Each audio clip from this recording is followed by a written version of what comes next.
অতিরিক্ত তাপদাহকে দুর্যোগ ধরে নিয়ে কর্মপরিকল্পনা সাজানোর কথা জানিয়েছেন দুর্যোগ ব্যবস্থাপনা ও ত্রাণ প্রতিমন্ত্রী মোহাম্মদ মহিবুর রহমান।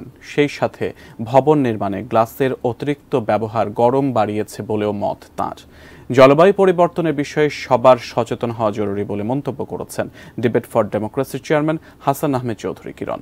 এফডিসিতে আয়োজিত ছায়া সংসদ বিতর্ক প্রতিযোগিতায় এসব কথা বলেন তাঁরা।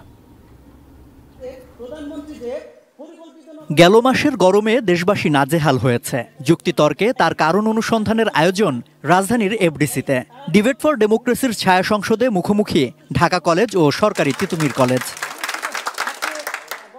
এক পক্ষ তাপমাত্রা বৃদ্ধির জন্য অপরিকল্পিত নগরায়নকে দায়ী করে যুক্তি দিচ্ছে, তখন বিরোধী পক্ষ সে যুক্তির খণ্ডন করে দায় দেখাচ্ছে কার্বন নিঃসরণের হার বেড়ে যাওয়ায়।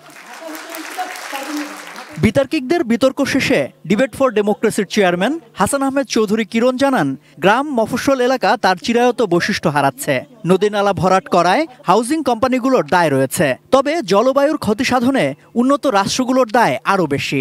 এক্ষেত্রে দেশে তাপদাহে ক্ষয়ক্ষতি হওয়া মানুষের প্রকৃত তালিকা প্রণয়ন করে তাদেরকে সরকারিভাবে আর্থিক সহায়তা বাড়ানোর দাবি জানান তিনি।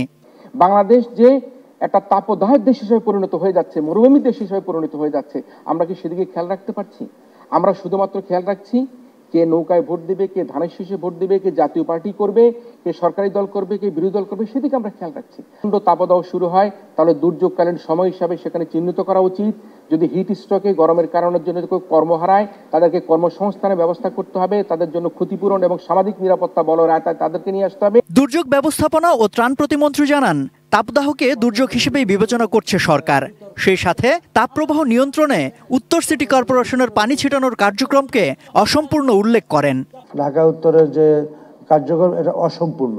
অতিরিক্ত এই গ্লাসের কারণে তাপমাত্রা বৃদ্ধি পাচ্ছে এবং এটা যদি বিল্ডিং করে এটা অ্যালাউ করে থাকে সেটাও আমাদেরকে সংস্কার করার দরকার। অবশ্যই তাপদাহের যে মাত্রাটা সেটা দুর্যোগের মধ্যে পড়ে, সেভাবে অ্যাডজাস্ট করে আমরা কাজ করতেছি। তীব্র প্রতিযোগিতা শেষে সরকারি তিতুমির কলেজকে হারিয়ে বিতর্কে জয়লাভ করে ঢাকা কলেজের বিতার্কিক দল। সম্রাট আনোয়ার, এটিএন নিউজ, ঢাকা।